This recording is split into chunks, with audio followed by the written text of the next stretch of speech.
Hello friends, आज बनवा कफलटू जहाँकि थंडा सीजन पर बहुत लाभदायक अटे। आसन देखा यार रेसिपी।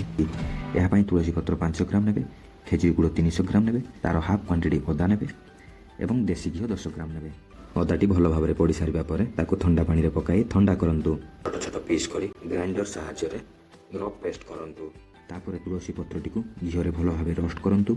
हाफ टी स्पून पान मुहुरी और जुआणी एड करूँ। अदा पेस्ट टी एड करूँ भाव घीरे भाजतु जमी तार स्पाइसीनेसटा टिके कमिज।